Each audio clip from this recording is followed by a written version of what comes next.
Usman.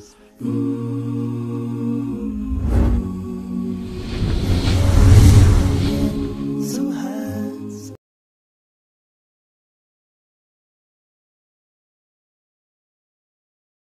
God created wonderful creations, and the most noble of those creations is the human being. God takes pride in that creation when He says, وَلَقَدْ خَلَقْنَا الْإِنسَانَ لَقَدْ خَلَقْنَا الْإِنسَانَ فِي أَحْسَنِ تَقْوِيمٍ. We created the human being in the best possible mold. All of God's creation is in complete submission to Him. The skies and the earth and everything in between is absolutely at the disposal of God and doesn't disobey Him. The greatest of His creations was offered choice. The human being was offered choice. And the choice was either to submit before God like the rest of all creation does, or to go his or her own way. When a human being decides that they are going to learn from God, the rest of God's creation, that by definition submits to His commandments all the time, by their very existence, when they decide that they're going to follow suit, knowing and while having the choice to rebel, they've given themselves up in submission, then they've accepted Islam. Islam is the act of submitting yourself before God. Now, all other creation, it follows God's commandments.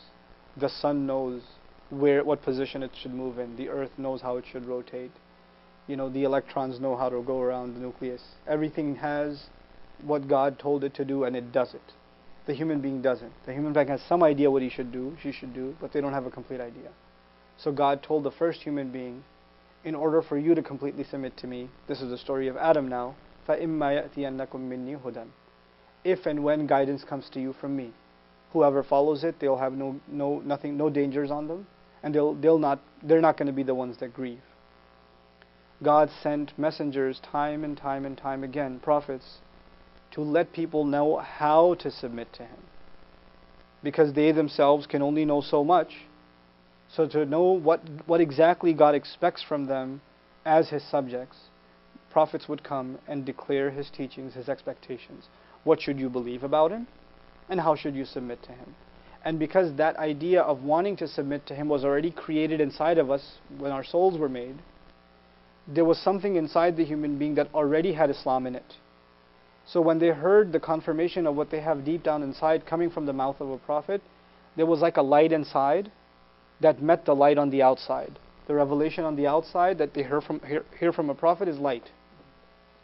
The conscience inside of them that knows God already is another light.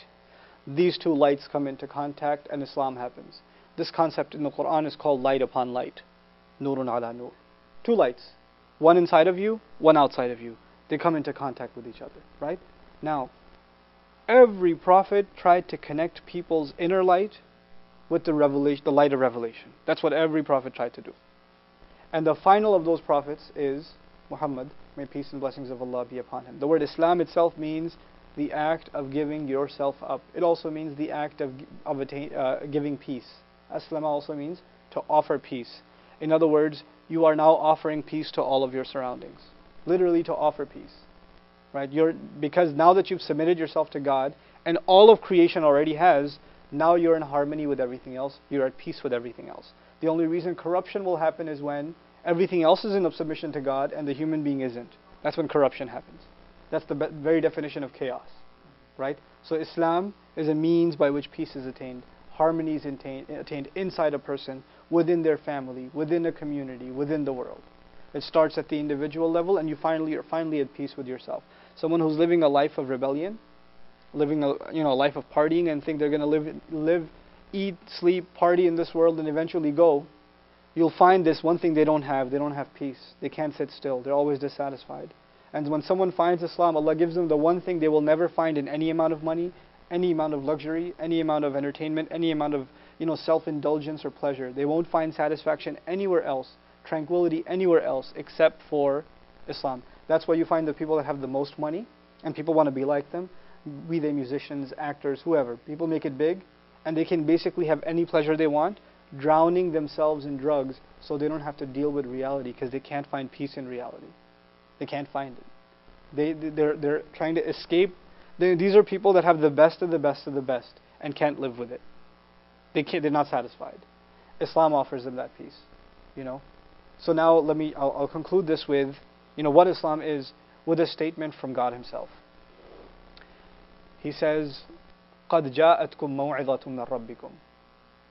A heart-penetrating counsel has come to you from your Master. Really interesting word, maw'idah in Arabic. It's very powerful, it goes inside the heart. Has come to you from your Master. وَشِفَاءٌ لِمَا فِي الصُّدُورِ. And what has come to you is a cure for what is in the chests. I want you to think about this. God specifically mentions the problem is where? In the chests. People's hearts are unsatisfied. Advice in Arabic literature, maw'idah, deep advice, is not somewhere that goes in the mind, it goes in the heart. If I'm talking to a student, or I'm talking to a family member, a cousin, and I try to give them really heartfelt advice, they say, man, you got me here. You got me right here. You feel something. God says, I've given you words that are supposed to go right where the problem is. Medicine is applied where the problem is, right? Right? So if the problem is in the heart, God says God gave heart-penetrating counsel. Now once the medicine goes in, what is it supposed to do? Start healing. So the very next phrase is, وَشِفَاءٌ لِمَا فِي الصُّدُورِ. It's a cure for what's inside the chest. Whether you're afflicted with jealousy, or rage, or sadness, or disappointment, or fear, or greed, or lust, or whatever your problem is inside, it starts getting cured. You're at peace with yourself and others because you're at peace with God now. وَشِفَاءٌ لِمَا فِي الصُّدُورِ. And then وَهُدًى وَرَحْمَةٌ. After this cure, now it's guidance. Here's all the things that were messing up my life. I was heading in the wrong direction. Now it is ready. This book is going to give me the right direction. وَهُدًى وَبُشْرَى. And then congratulations لِلْمُؤْمِنِينَ, to those who truly believe. What is this saying? First, take the heart. Let the advice penetrate your heart. Allow it to cure you. Once it cures you, you'll see the way to follow. Once you see that way to follow, congratulations, you've attained the best thing you could have possibly attained, both for this world and the next. You'll live a happy life here, and you'll live a happy life in the hereafter. People think when they follow religion, they'll miss out on life. Right?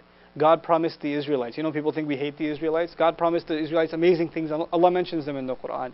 He says, had they only followed what Allah told them, God had told them, لَأَكَلُوا مِنْ فَوْقِهِمْ وَمِنْ تَحْتِ أَرْجُلِهِمْ. They would have enjoyed, eaten, consumed from above them and beneath them. God would have made them rich. God would have made, if they only followed what they were commanded. So what is God saying? What is Allah saying? If guidance is in your heart, then the world can be in your hands and you'll be fine. And when guidance is not in your heart, then the world and its temptations are in your heart and nothing is in your hands. You have nothing in your hands. You can have the world in your hands, just have guidance in your heart. So I pray for myself and all of us that we find true Islam, true submission to God. Thank you very much for listening and watching.